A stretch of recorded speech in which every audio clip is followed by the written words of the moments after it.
सहयोगी जावेद इस वक्त मेरे साथ लाइव मौजूद है। जावेद, हमने कल भी देखा कि आपने अंजलि के मामा से बात की थी, अंजलि की माताजी से बातचीत की थी और वो इन दावों को झुटला रहे हैं। अब परिवार 11 बजे सुल्तानपुरी थाने जाएगा और क्या जानकारी मिल रही है?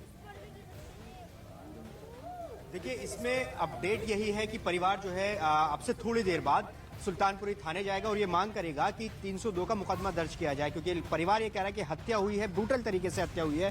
प्रेम है जो कि मामा है अंजलि के। सबसे पहले कि परिवार सुल्तानपुरी थाने जा रहा है, क्या मांग करेगा परिवार जाकर? परिवार जाकर मांग यही करेगा कि 302 लगाई जाए, जो हमने कागज में लिखित में दी थी उसकी FIR कॉपी हमको मिले। 76 के मुताबिक हमने एक कॉपी दी थी, लिखवाई थी, बयान दिए थे कि अगर हमारी लड़की के साथ कोई दुष्कर्म नहीं हुआ, अगर दुष्कर्म हुआ हो तो 76 लगाने की हमने अनुमति करी थी। वो दुष्कर्म नहीं हुआ तो 76 तो नहीं लगेगी, पर 302 तो लगनी चाहिए। 302 लगवाएंगे। कल आप ये भी कह रहे थे कि निधि के खिलाफ भी 302 का मुकदमा दर्ज होना चाहिए। निधि जो बयान दे रही है उससे भी आप लोग परेशान हैं? बिल्कुल होना चाहिए उसको, उसके ऊपर भी, वो भी इस केस में इन्वॉल्व है। सब उसको सब कुछ पता होने के बावजूद नहीं उसने किसी को, दिल्ली पुलिस को भी इन्फॉर्म नहीं करा और आगे भी नहीं इन्फॉर्म करना, मतलब ये पहले से सब चीज की साजिश थी। वो सारे निधि इसमें साजिश में शामिल थी जो अब हुआ है। बिल्कुल इस केस में निधि बिल्कुल शामिल है। हम कहते हैं निधि को भी रिमांड रूम पे लिया जाए। अच्छा, एक और चीज बताइए कि अब तक जो पुलिस की जांच हुई है, परिवार उससे संतुष्ट है क्या? नो, अगर पुलिस की सही छानबीन हो तो इतने दिन केस लड़ने की तो जरूरत नहीं है।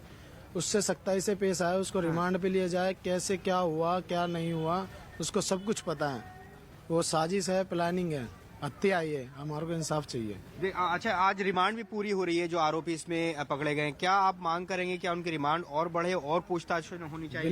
बिल्कुल हम भारत सरकार से यही चाहते हैं कि उनकी रिमांड को और आगे बढ़ाया जाए, उनसे अच्छी तरह पूछा जाए सख्ताई से कि उन्होंने ये जानबूझ के इस वारदात को अंजाम क्यों दिया।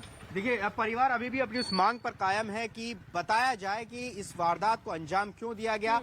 2-3 बड़ी बातें जो अंजलि के मामा उन्होंने कही। एक तो 302 बिल्कुल ठीक है, कई तरह के सवाल है जिनका जवाब तलाशना बहुत जरूरी है, लेकिन इन सब चीजों के बीच निधि के दावे सच्चे हैं या झूठे, ये पता लगाना पुलिस का काम है। और ऐसे में दिल्ली पुलिस ने उससे बंद दरवाजे के अंदर पूछताछ भी की। आपको दरअसल ये बताते हैं कि आखिर निधि से क्या कुछ सवाल जवाब किए जा रहे। देखिए, निधि ये दावा करे कि 2 बजे के करीब हादसा हुआ, तब वो अंजलि के साथ थी, लेकिन दावे पर सवाल यह है कि निधि रात 1:30 बजे घर के करीब लगे CCTV में साफ तौर पर नजर आई। इसके साथ ही निधि का दावा यह भी है कि हादसे के वक्त स्कूटर अंजलि चला रही थी, लेकिन इस दावे पर सवाल ये उठ रहा है कि CCTV में निधि लाल जैकेट में स्कूटर चलाती हुई नजर आई। बिल्कुल, देखिए, दावे निधि की तरफ से लगातार किए जा रहे हैं, लेकिन वो भी सवालों के घेरे में। अगला दावा उसकी तरफ से किया गया कि हादसे के वक्त अंजलि शराब के नशे में धुत थी। और दावे पर सवाल ये उठ रहा है कि अंजलि की मां का दावा ये है कि मेरी बेटी शराब नहीं पीती थी, ये उनकी मां की तरफ से कहा जा रहा है। इतना ही नहीं, देखिए, निधि एक तरफ दावा करे कि मैं अंजलि की दोस्त हूं, लेकिन सवाल ये भी है कि आखिर अगर दोस्त थी तो छोड़कर क्यों चली गई थी।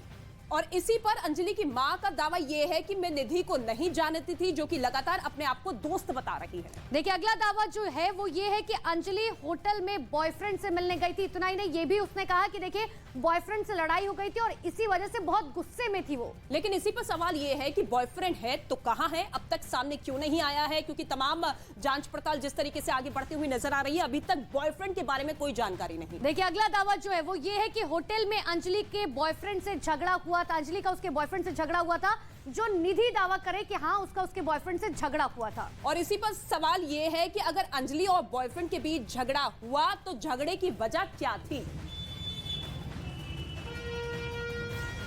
और ऐसे में दिल्ली के कंझावला में अंजलि की हुई मौत की मिस्ट्री अब तक सुलझ नहीं पाई है। आज जबकि हम जिला न्यायालय रोहिणी में मौजूद हैं, यहीं पर उन 5 आरोपियों की आज एक बार फिर से पेशी होनी है। जज के सामने उन्हें पेश किया जाएगा, लेकिन यहाँ सुरक्षा के चौबंद इंतजाम भी कर लिए गए हैं। खास बात यह है कि अब जो 5 आरोपी यहाँ पर पेश किए जाने वाले हैं, इसी केस से जुड़ी एक बेहद अहम और बड़ी खबर इस वक्त देश के number 1 news channel news 18 India पर इन 5 आरोपियों का लाई डिटेक्टर टेस्ट करवाया जा सकता है। और ये सबसे खास बात है, सबसे बड़ी खबर है इस पूरे मामले में, क्योंकि अब तक की जो तफ्तीश हुई है उसमें जो बातें सामने आई है, कुछ बयानात विरोधाभासी हैं। परिवार के लोग जिस तरह से लगातार मांग कर रहे हैं कि इन पर कुछ धाराएं बढ़ाए जाए, ऐसे में अब इन 5 आरोपियों का लाई डिटेक्टर टेस्ट हो सकता है, क्योंकि कुछ बयान अभी भी गुत्थी को और उलझाते नजर आ रहे हैं।